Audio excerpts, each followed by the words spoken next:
need.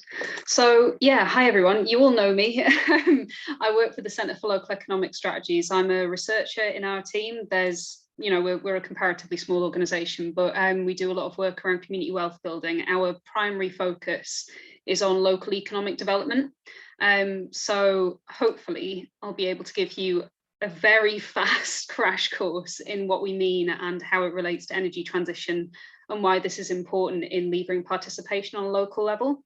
So community wealth building at its core is really about dealing with growth, by restructuring the composition of the economy. So rather than dealing with growth after the fact, when we think about our local economies, we seek to restructure the composition of the economy itself so that wealth is widely held, shared, and democratized.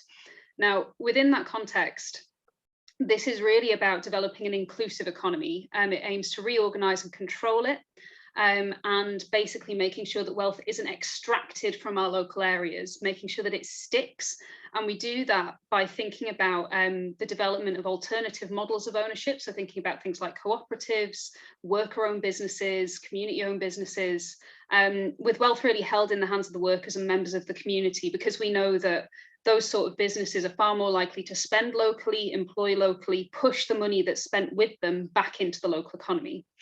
Now, key to this approach is the role of anchor institutions in our local places. Now, anchor institutions are usually big employers in the locality. They're the largest purchasers of goods and services in an area, and they are really closely tied to the place where they operate because of their mission, their history, their assets and sort of property and land, and their relationships between different organisations and with communities. And most often they're public sector organisations. So for example, local authorities, NHS in our case, universities, trade unions, housing associations, and occasionally kind of large private businesses. But generally those private businesses have a social, mindset. They're very deeply kind of connected to what's going on locally, and they're willing to kind of make sure that the community benefits from the work that they do. Now, these anchors by themselves hold really significant financial and economic power in a local place. And this can be harnessed, and I'll explain how in a second. But collectively, when we think about spheres of influence, they're a real powerhouse, and they have really big potential to shape local economies as local economic actors. Now, collaboration between anchors is really essential to scaling a community wealth building approach and really reshaping local economies so that they serve the people who live there, and also tackle things like climate breakdown, thinking about energy transition in our case. So the way that we do this is through what we describe as the 5 pillars of community wealth building. So 4 key pillars which lead to the final pillar. So finance, land and property, spending power, and workforce. And the way that they work is that, say, in our case, a council might think about how it invests its pensions. It might think about how it can promote the development of credit unions and sources of finance for local business. That's the kind of finance pillar. When we think about land, councils hold a lot of property, a lot of land. How can they use that in a socially productive way that serves the people in the area and supports the creation of those local businesses?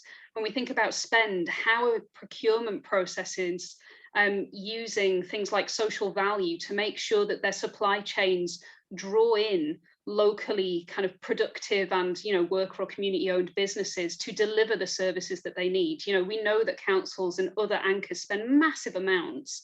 Why can't that be pushed into those sort of more socially productive sectors? And when we think about workforce, how are local workforces really able to democratically inform their workplaces? Are they paid the real living wage? Are they on good terms and conditions? And how can councils and other anchors really push that through their supply chains through what they're requiring of their suppliers? Now, this has been an example that we've seen kind of come to fruition in Birmingham.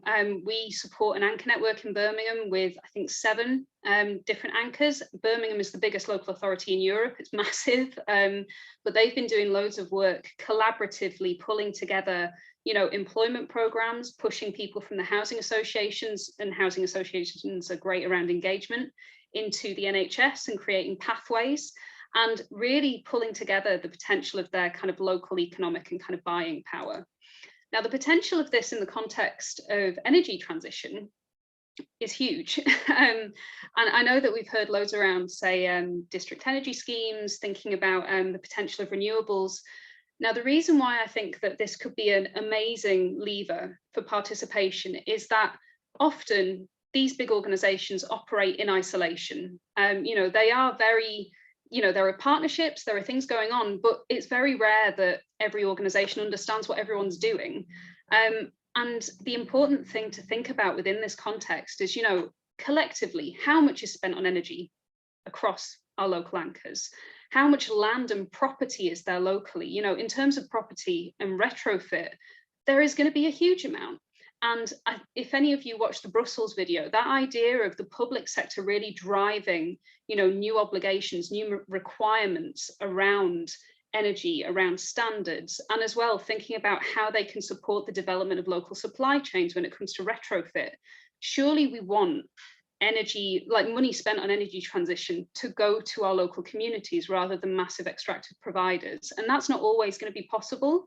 But where it is, there is real potential for these anchors to come together to think about their spend, to think about the way that they buy these services, to think about their land in terms of supporting the development of local community-owned businesses like community energy communities, for example, and really pull together to develop a localized place-based approach to energy transition.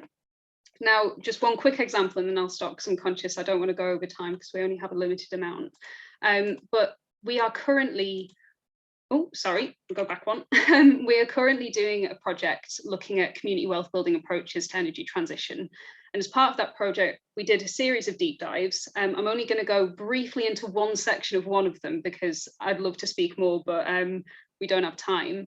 But in Birmingham, we drew together the anchor network to discuss what could be done around energy transition collectively. And all the anchors really showed an appetite to use their land and property to support things like community renewables projects. We knew that there were already some examples of the anchors in the area being connected into district energy and district heating schemes and kind of installing solar on their roofs. But a lot of them didn't realise the potential to support the creation of these energy communities locally. And they basically said that, for us to do this, what we need to do is evaluate our land and property assets to identify, the potential for energy generation and how we can link up with local communities through initiatives like there's currently a scheme going on in East Birmingham called the East Birmingham Inclusive Growth Strategy, which are driving forward community wealth building principles in developing social enterprises. Could we connect with that to support the community to form these energy communities and think about how they can deliver community renewables on our land? Alongside that, how can we use our land or our property to create almost incubation spaces for local SMEs to develop who might be interested in energy transition and tackling that? Things like carbon co-op, can we recreate that sort of model in Birmingham because there's so much demand? And then alongside that, bringing all of that back together and really demonstrating the demand for what's needed to the local market to really push any pre-existing organizations into a space where they can think about actually, could we go for public sector contracts? What would that take? Like, is that possible? And then really pushing forward that question around procurement. And procurement is a big barrier for a lot of these smaller organizations and also for community renewables in England in particular. But there's also some very interesting work going on with Devon Council at the moment, and I think they're going to be releasing a report soon around the social value of procuring from a renewable energy, community renewable energy provider rather than kind of a big organization like E.ON, which could be really useful in kind of arguing that case. So yeah, I'm going to stop there. I could speak for ages about this, as you can tell, but if any of you want to pick up anything, or if you want to kind of know a bit more about community wealth building, what's going on, feel free to email me, but I'll also share the report and the toolkit that we're developing once we finished it, so that